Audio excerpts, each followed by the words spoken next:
For heaven's sake, Mike, can't you just make a decision? I snapped, my patience wearing thin as I juggled a phone call with my biggest client and my husband's indecisiveness over dinner plans. Mike's shoulders slumped. I'm sorry, Laura. I just want to make sure everyone's happy. I ended the call and turned to face him, exasperation etched on my face. It's just dinner, not world peace. Pick something.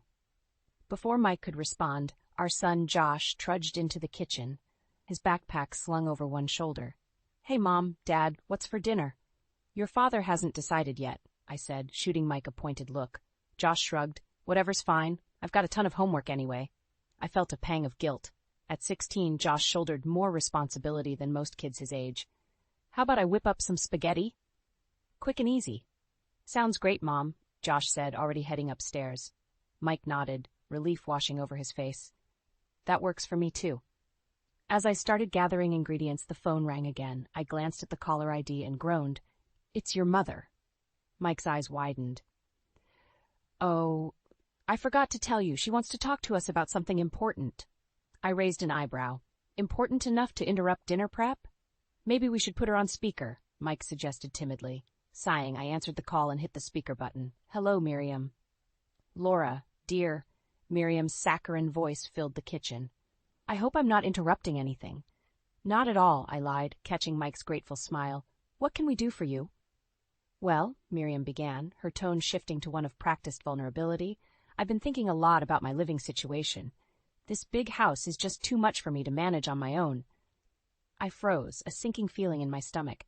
I knew where this was going. Mom, Mike chimed in, are you saying you want to move? Oh, Mikey, Miriam cooed. I knew you'd understand. I was hoping. Well, I was wondering if I could come stay with you and Laura for a while. The wooden spoon I'd been holding clattered to the floor. Mike looked at me, his eyes pleading. Miriam, I said, trying to keep my voice steady, that's quite a big decision. We'd need to discuss it as a family. Of course, dear, Miriam replied, her voice dripping with false sweetness. I wouldn't want to impose. It's just that I'm not getting any younger, and I miss seeing my Mikey and Josh every day. I bit my tongue, resisting the urge to point out that she'd never shown much interest in Josh before. Mike, emboldened by his mother's words, spoke up. Mom, why don't you come over for dinner tomorrow? We can talk about it then. What a lovely idea, Miriam exclaimed. I'll bring dessert.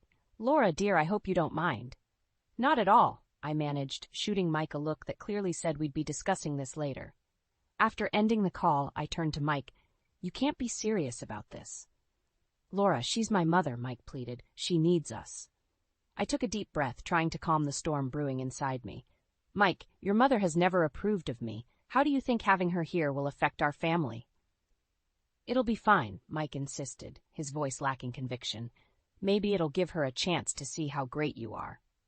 I laughed bitterly. After 20 years of marriage, she suddenly decides to give me a chance. Please, Laura, Mike begged. Just think about it. As I turned back to the stove, my mind raced. How had my well-ordered life suddenly spiraled into chaos?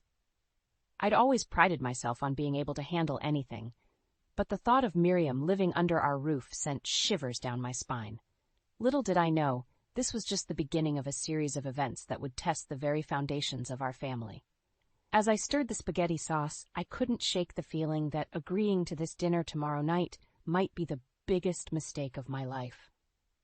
I never thought I'd dread coming home, but as I pulled into the driveway, my stomach churned. It had been 3 weeks since Miriam moved in, and our once peaceful house now felt like a war zone. As I stepped inside, Miriam's shrill voice pierced the air. Mikey, dear, where are my reading glasses? I'm not sure, Mom, Mike replied, his voice strained. Did you check the kitchen counter? I took a deep breath and plastered on a smile. Hello, everyone. I'm home. Miriam appeared in the hallway, her eyes narrowing. Oh, Laura, you're later than usual. I had to start dinner without you. I'm sorry, Miriam. Work was hectic today, I explained, trying to keep my tone neutral. She sniffed disapprovingly. Well, a wife should be home to cook for her family. In my day— Mom, please, Mike interrupted, shooting me an apologetic look. Laura works hard for us. I gave him a grateful nod, but Miriam wasn't finished. I'm just saying, Mikey, that a woman's place is wherever she chooses it to be. I cut in, my patience wearing thin. Now, if you'll excuse me, I'd like to change before dinner. As I headed upstairs, I heard Miriam mutter, "No respect for her elders." Honestly, Mikey, I don't know how you put up with it. I clenched my fists, fighting the urge to turn around and give her a piece of my mind. Instead, I knocked on Josh's door. "Come in," he called. I found him hunched over his desk, surrounded by textbooks. "Hey, sweetie, how's the studying going?" Josh sighed, rubbing his eyes. "It's okay, Mom. Just a lot of pressure, you know?" I sat on the edge of his bed. "I know, honey, but remember, your mental health is important too. Maybe you should take a break?" "I can't," he said, his voice tight.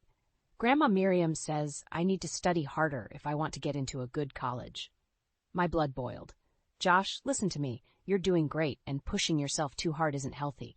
Grandma Miriam doesn't—" "Doesn't what, Laura?" Miriam's voice came from the doorway, making us both jump. "Doesn't want the best for her grandson?" I stood up, facing her. "Miriam, we need to talk about this. You can't keep—" "Dinner's ready," Mike called from downstairs, inadvertently diffusing the situation. Miriam smirked. "We'll continue this later, dear. Come along, Josh. You need a good meal to fuel that brilliant mind of yours."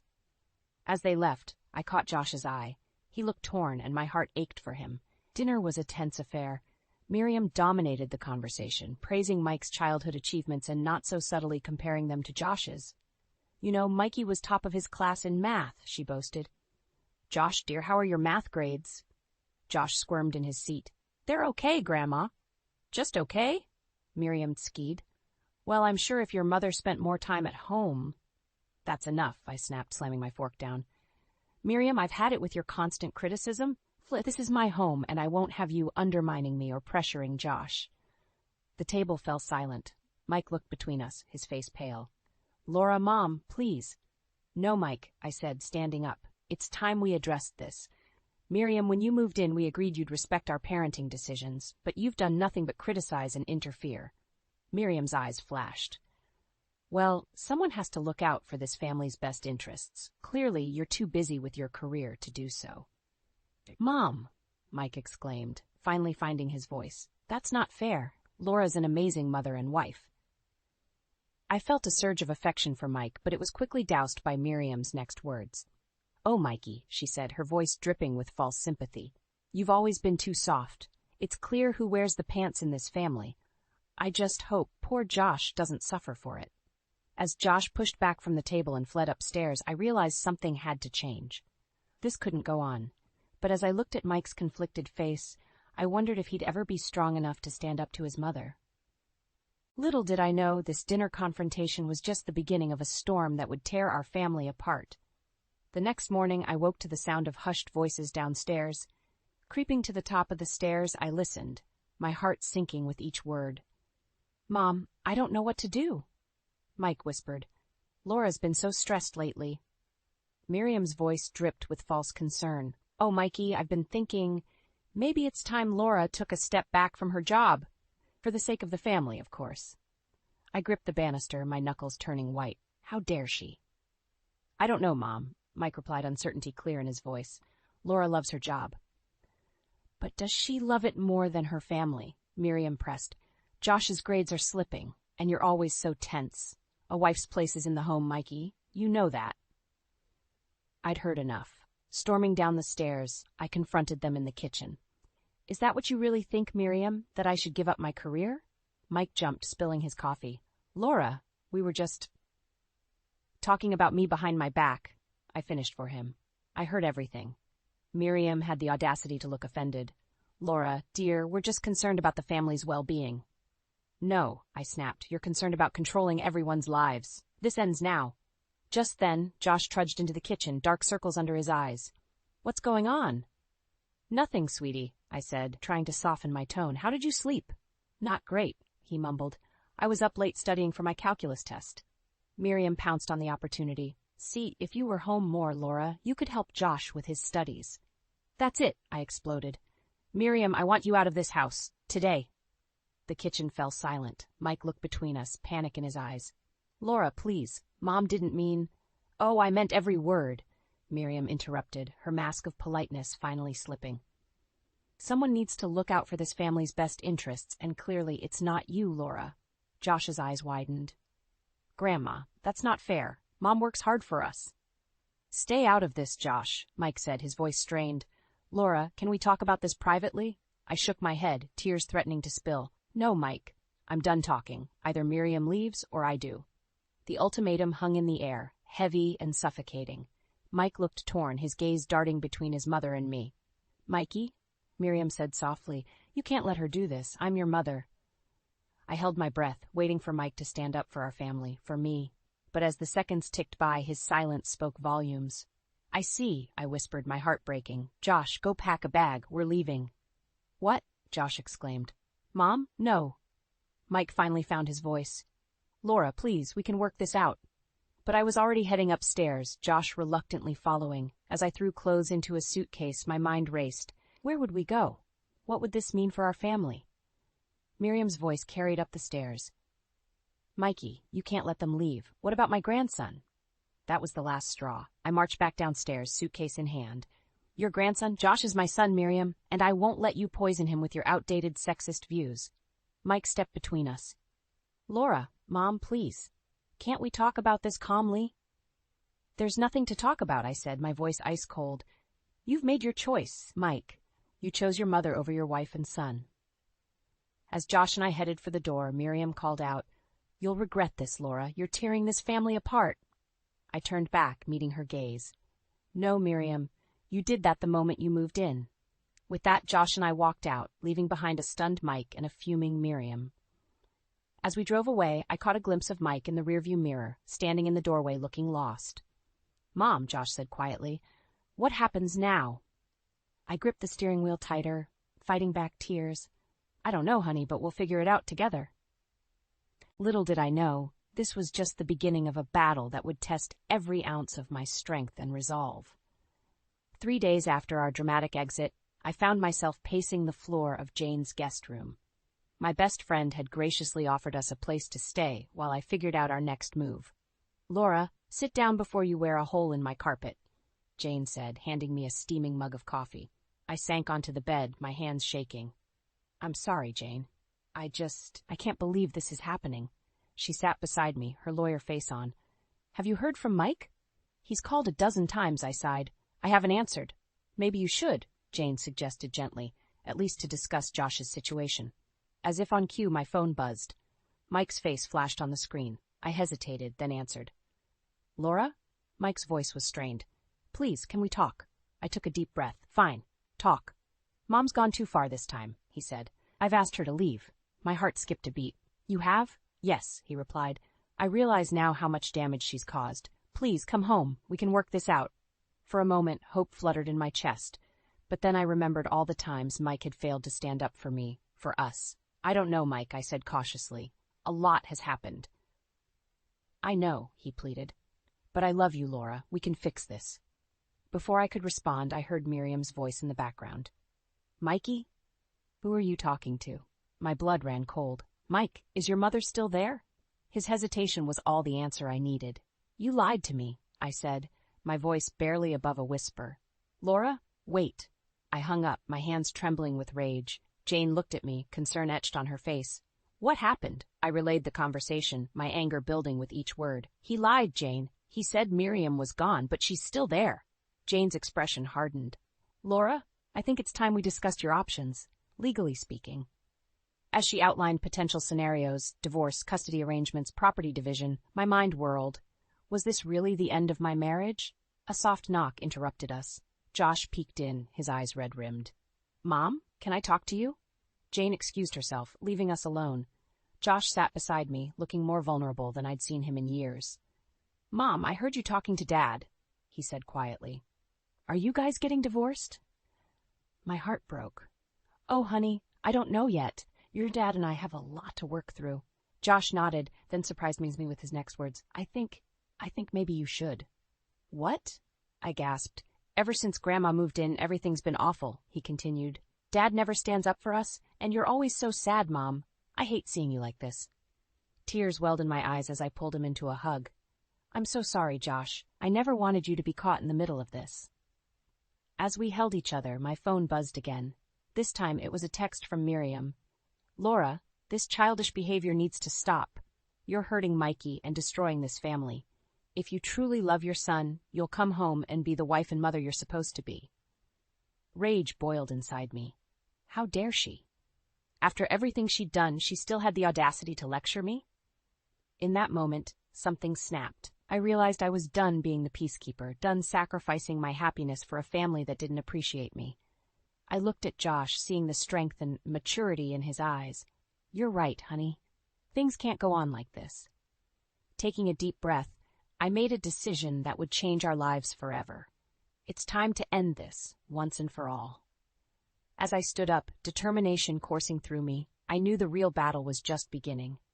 Miriam had no idea what she was in for. This time, I wouldn't back down. This time, I would fight for myself, for Josh, and for the life we deserved. Little did Miriam know, she had just awakened a force she couldn't reckon with. The gloves were off, and I was ready for war.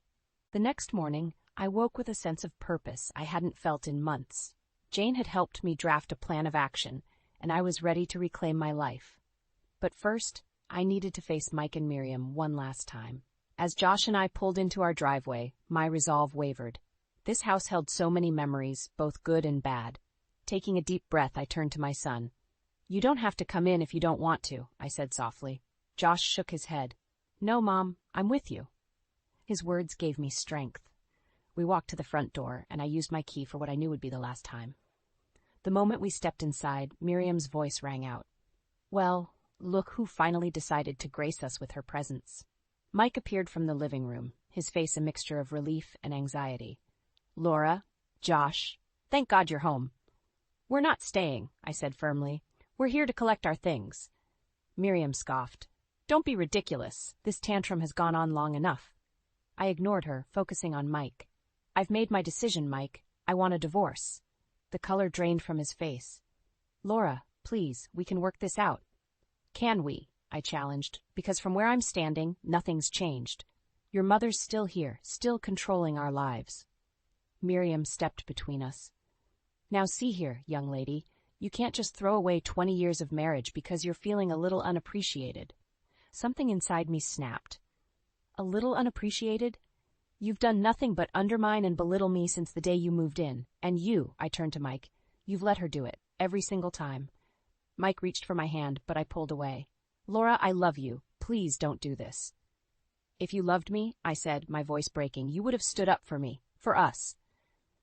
As if on cue, my phone buzzed. It was a text from Jane. "Emergency at the office. Need you ASAP."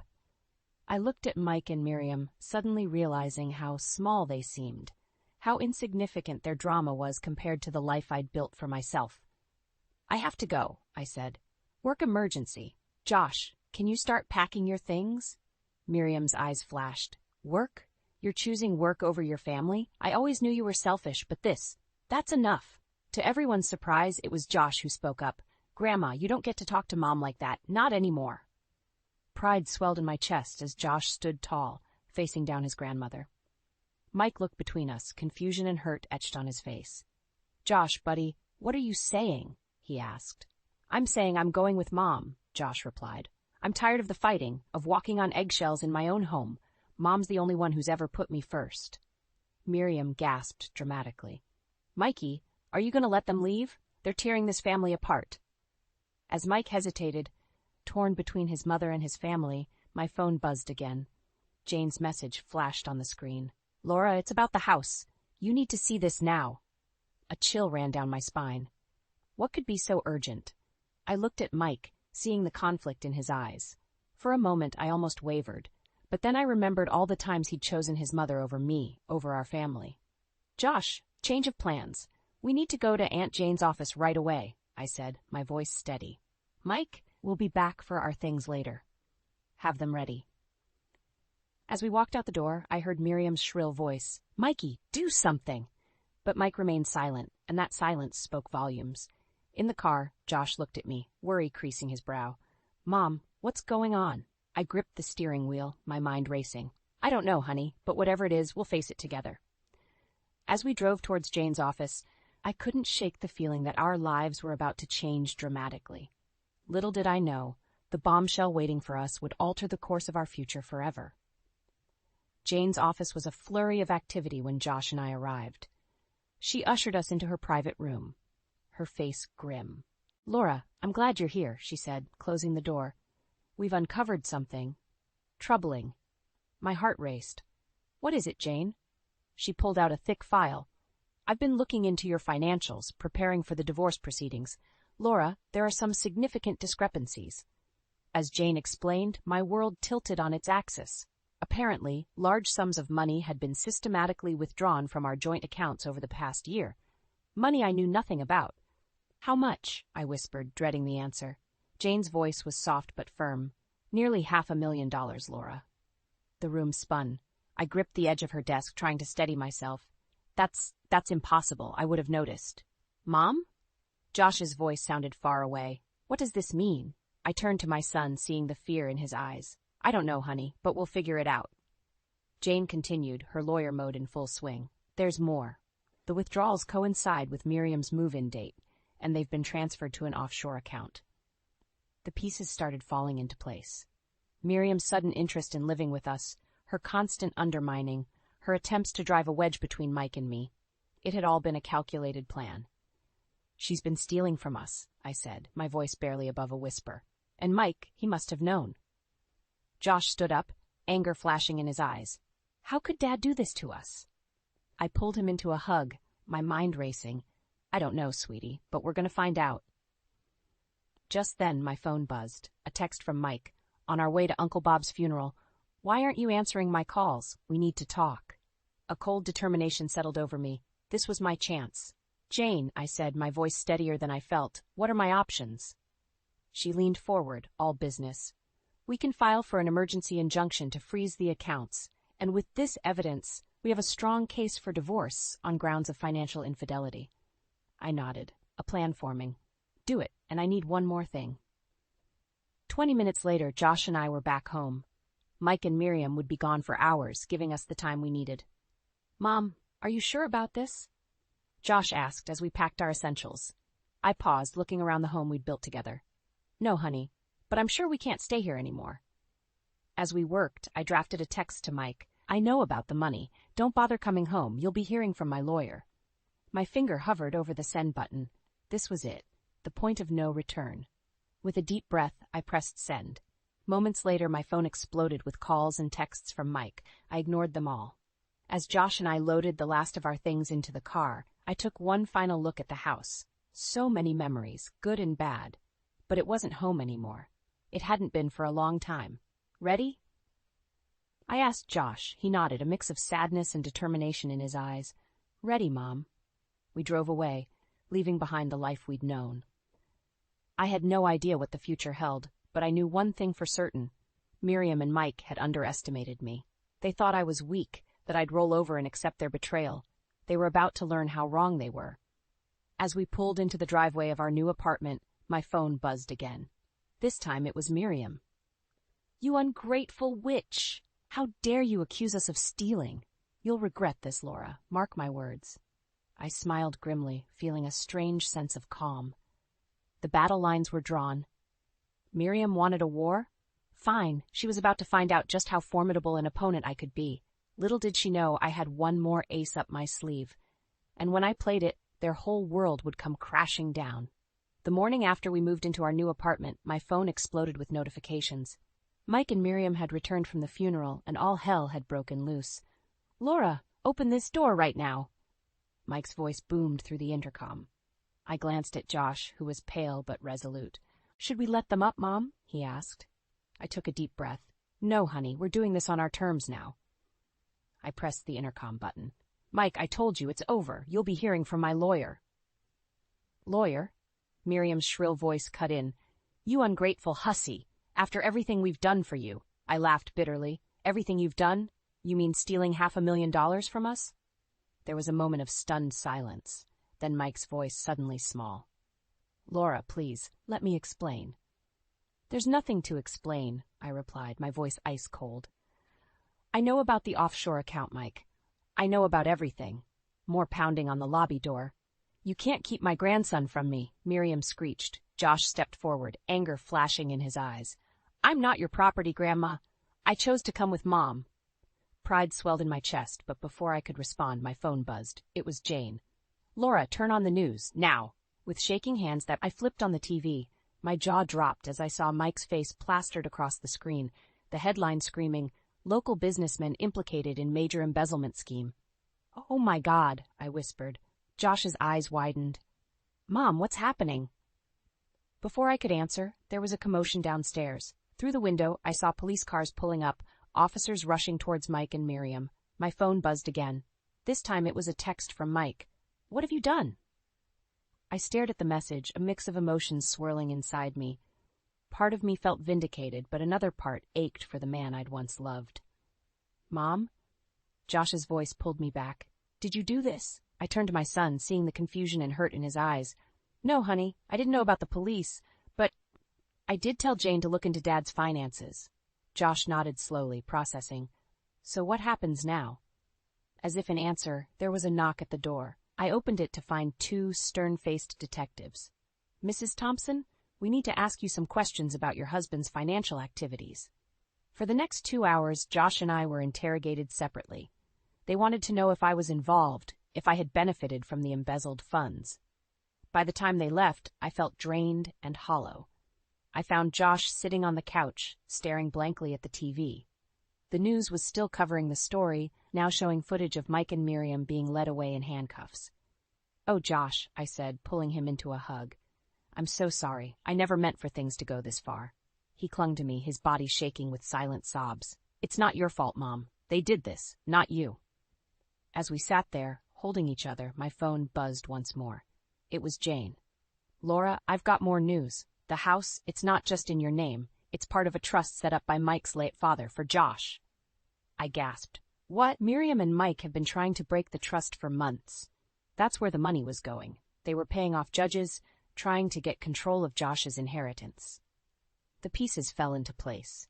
Miriam's obsession with Josh, her constant criticism of my parenting, it had never been about family. It had always been about money. As the reality of our situation sank in, I realized this was far from over. We'd won this battle, but the war was just beginning. And as I held my son, watching our old life crumble on the TV screen, I knew one thing for certain. I would fight with everything I had to protect Josh and the future that was rightfully his. Miriam and Mike had underestimated me for the last time. Now, they were about to learn just how fierce a mother's love could be. The courtroom buzzed with tension as I took my seat beside Jane. Across the aisle, Mike sat with his lawyer, looking haggard and defeated. Miriam was conspicuously absent, having been denied bail due to flight risk. As the judge entered, a hush fell over the room. This was it, the culmination of months of legal battles, sleepless nights, and emotional turmoil. "All rise," the bailiff called out. The judge, a stern-faced woman in her 60s, surveyed the courtroom. "We're here to finalize the divorce proceedings of Laura and Michael Thompson, as well as to address the matter of Joshua Thompson's trust fund. Let's begin."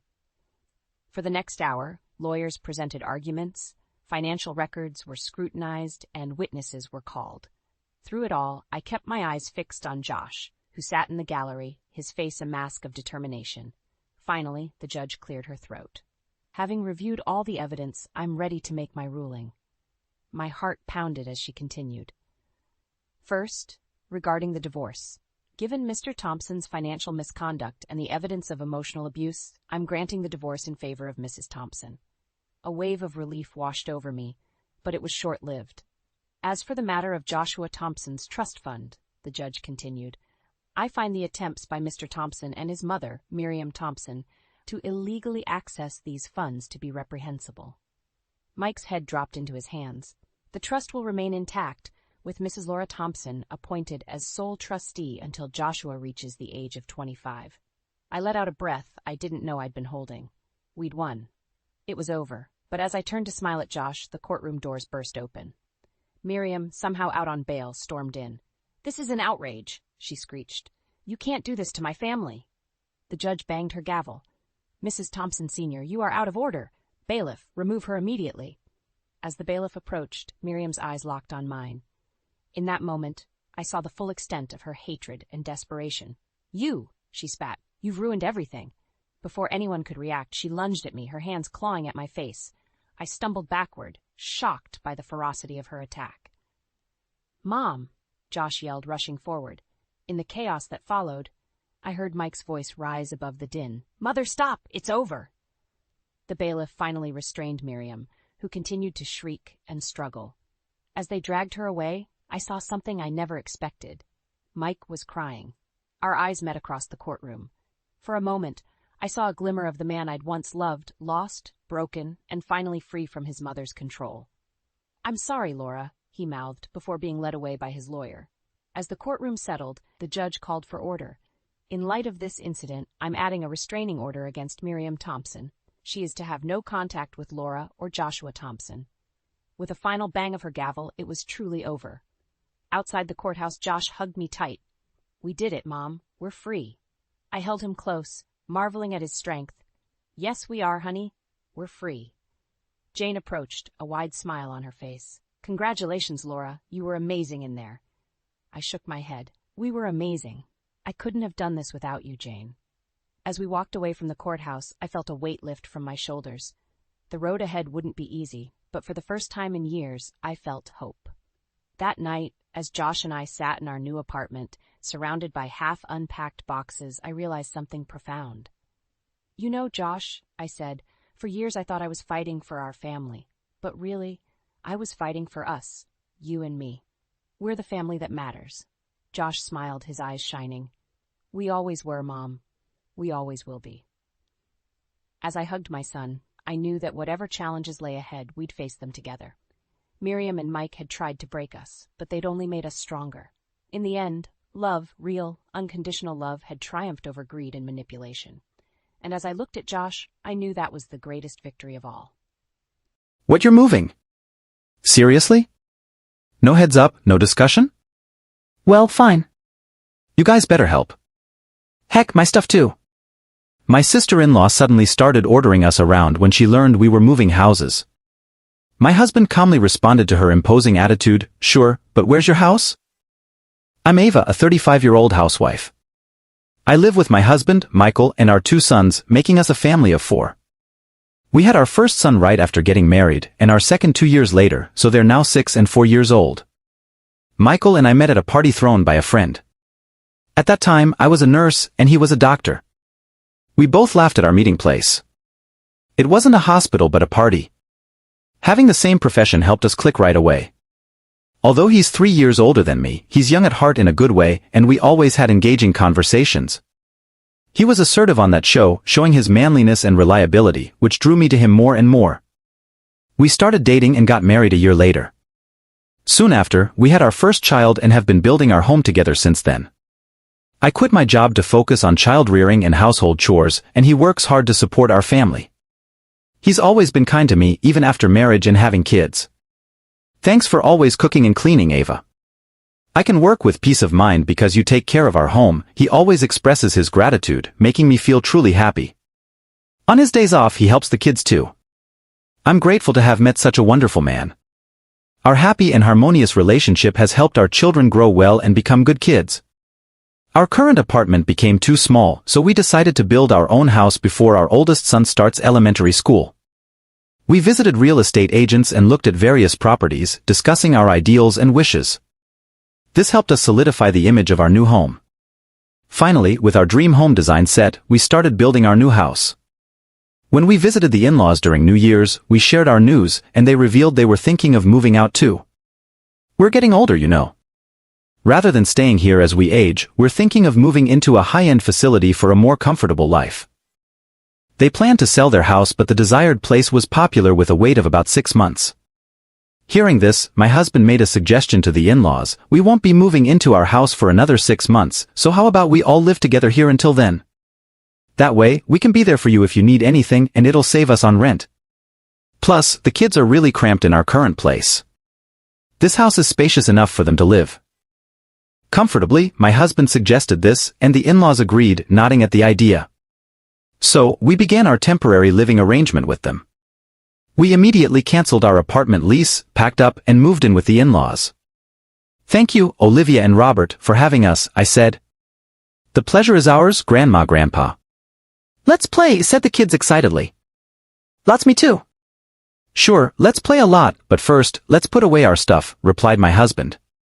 The kids were thrilled to live in the spacious house with a big yard and to be there with the kind in-laws. They rushed upstairs, put their stuff in the room the in-laws had shown them, and then ran out to play in the yard. My husband and I smiled watching them. Our new home, ready in 6 months, also has a big yard. I was sure the kids would enjoy playing there just as much. As I was thinking this, I saw a figure next to me in the window to the yard. Before I could see who it was, the person started shouting at the kids, "Quiet down. I'm trying to sleep. Keep it down." The sudden yelling startled the kids and they froze. I was speechless. The person yelling was a disheveled woman in sweatpants and long unkempt hair. My husband stepped up to her angry. "Sis, what are you doing yelling at the kids like that? The nerve of you all to show up and make noise. I'm trying to sleep. Keep your kids quiet." It was Amelia, my sister-in-law. I hadn't seen her since our wedding. I thought she lived alone as she wasn't at the in-laws during New Year's, but apparently she's been living here all this time. "Enough, Amelia. I won't tolerate any more disturbance," father-in-law Robert scolded her.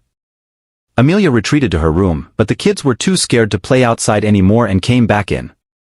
"I'm sorry about that. Your aunt can be quick-tempered. Don't worry, it's not your fault.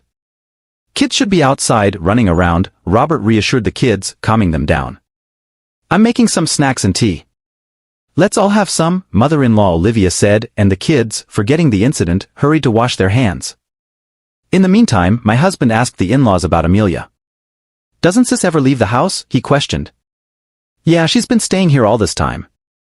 She used to work part-time until a few years ago but quit after some issues at work. Since then, she's been staying cooped up like that." Olivia looked quite distressed as she complained about the situation. Amelia's unkempt and overgrown hair was probably a result of her not leaving the house at all. It seems Amelia had been timing her outings to places like cafes to avoid us, which is why we hadn't seen her for years. However, now that we were living together, avoiding each other wasn't an option. But her sudden outburst at the children earlier was concerning.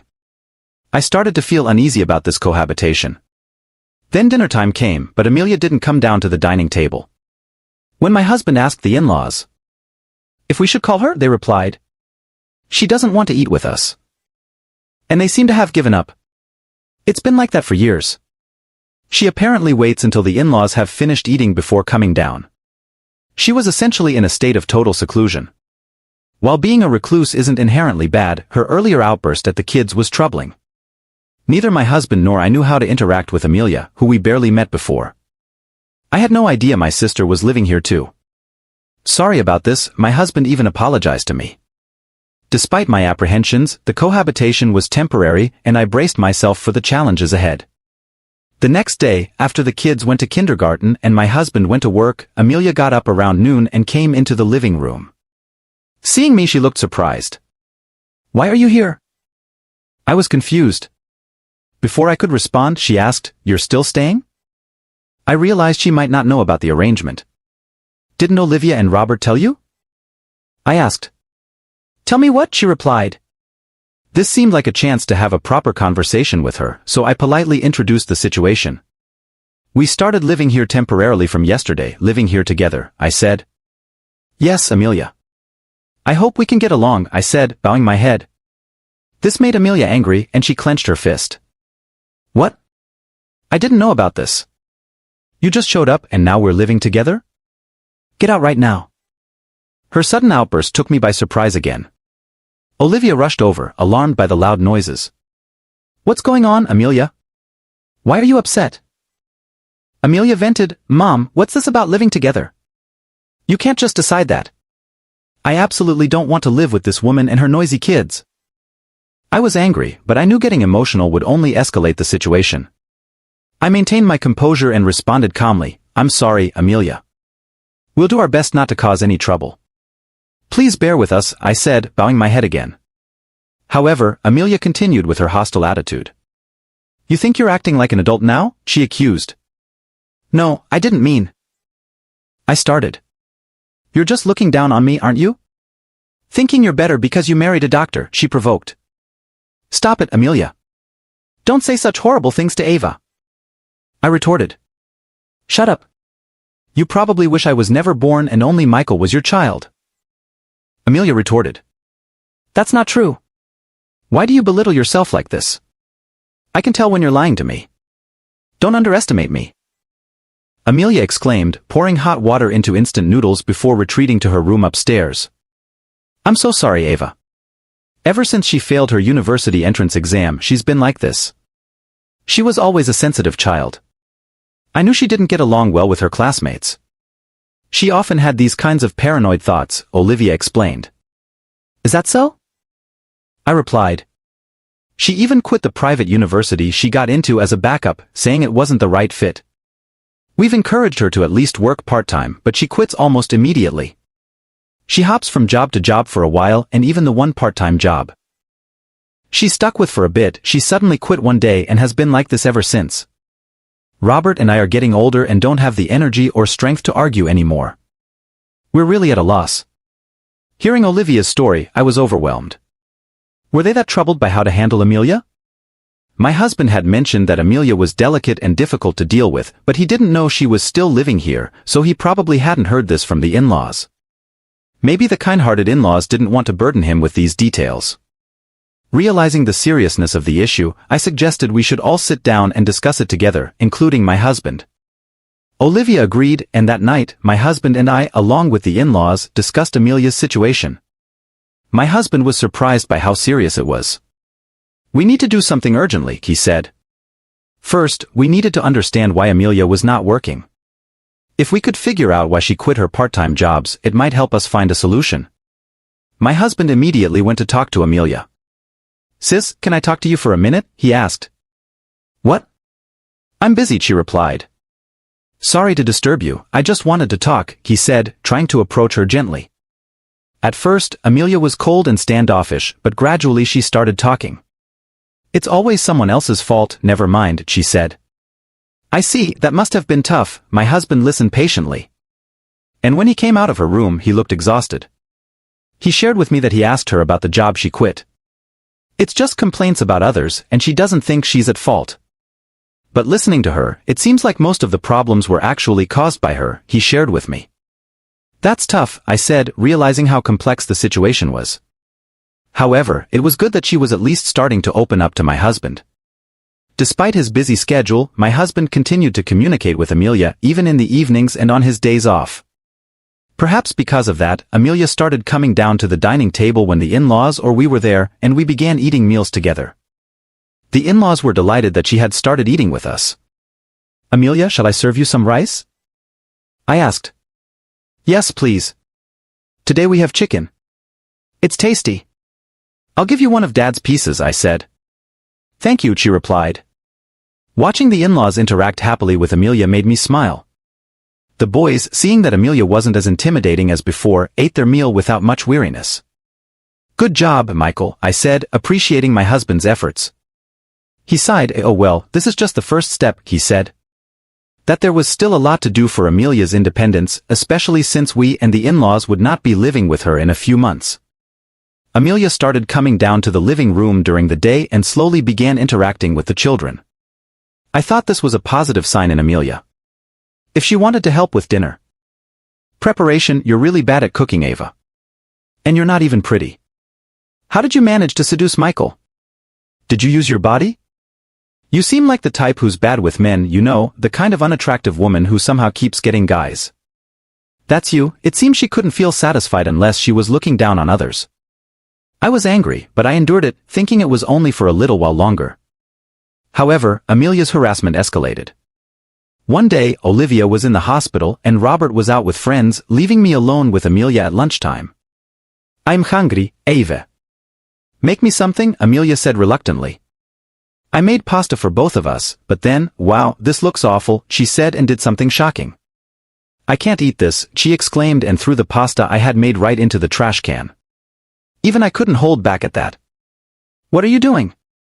Throwing away food is unacceptable, I protested. Amelia just smirked back. If it's inedible, it's no different from garbage, right? If I can't eat it, I have to throw it away, she said. She then took out instant pasta from the cupboard. It seemed she had planned to throw away my cooking from the start. I couldn't forgive Amelia anymore. I had been patient, hoping she would become independent, but she was beyond help. That night, I told my husband and the in-laws about the harassment I had been enduring, including what happened earlier that day. They were greatly disappointed and made a tough decision to completely give up on Amelia. Our new house was nearly finished, and the in-laws had already secured a spot in the facility and were ready to move at any time. We decided to move ahead with our plans and started packing right away. A month later, we and the in-laws were ready to move on moving day. The movers were busy transporting our large items as the furniture and appliances were being cleared out. Amelia came downstairs, looking sleepy. "It's so noisy this morning." "What's going on?" she asked. My husband replied, "We're moving to our new house." "Oh, really? Wait, why is the fridge gone? I was about to have some milk." "Are you stealing it?" Amelia asked, missing the point. Olivia, somewhat exasperated, explained, "We sold the fridge." "Sold it? Why?" Amelia asked, puzzled. "Because we're moving too." "Moving away?" "We're not going to live with you," Olivia clarified. "So that's it? We're moving to a new place?" You should have just said so." Seriously, no heads up, no discussion. Dad and Mom are always like that, missing things. "Well, it's okay. You guys make sure to pack my stuff too." Amelia seemed oddly happy when she realized that we were moving. She imperiously ordered us around. To Amelia, my husband calmly retorted, "Okay, but where is your house, huh?" Amelia was surprised by his words. "What do you mean, where?" "Obviously, it's wherever Mom and Dad are moving to, right?" When Amelia said this, Robert sighed and spoke, "We are moving to a retirement home. We are not living together with you." "What? What do you mean?" "I didn't hear about this." We didn't tell you?" "Why are you being so cruel?" she protested. "It's because of the cruel way you've treated Ava. We've always cared for you, even though we didn't know how to deal with you. We've supported you, and Michael and his family have tried to help you become independent. You managed to communicate with us again, but then you started being mean to Ava. You trampled on our kindness, and after all the betrayals we faced, we've decided to give up on you too." Robert confronted her directly about being abandoned. Amelia finally realized the gravity of the situation. "I can't manage a household on my own. I can't stay here alone," she panicked. "What are you talking about? We're not leaving this house to you. We've already put it up for sale. You need to pack your things and leave immediately," Robert stated firmly. "But I'll be homeless," Amelia exclaimed. "Well, yes. Wait, that's too harsh. You have a responsibility to take care of your child," she protested. "Enough. Stop acting like a teenager at 40. We're not that heartless." "Though we've arranged a place for you to live immediately," Robert responded. "Where is it?" she asked anxiously. "At my brother's farm." "A farm in the countryside?" Amelia was taken aback. "Yes, that's right. My brother has already informed you. You can move there anytime, but working in the fields daily is a condition," Robert explained. "I can't do that." "It's impossible," Amelia resisted. "Then the only other option is homelessness in this city, Robert," Ava retorted. Amelia collapsed on the spot, then turned to my husband, pleading, "Michael, please take me with you to your new house. Let me live with you." It was astonishing that she could ask such a thing. My husband replied coldly, "Sis, I will never forgive you for hurting my wife. I'm cutting ties with you. Don't ever show your face to us again." We left Amelia behind and drove to our new home. Later, we heard that Amelia decided to go to Robert's brother's farm. However, the remote countryside location meant limited entertainment options and weak internet connection. With nothing to do but work, her days were reportedly a living hell. My husband and I felt it was well-deserved when we heard about her hard work from Robert's brother. The in-laws moved into a luxurious retirement home and were living comfortably. Our new home was wonderful and we were enjoying every day. Our children were delighted, running around in the yard. Daily, we looked forward to continuing our happy family life together.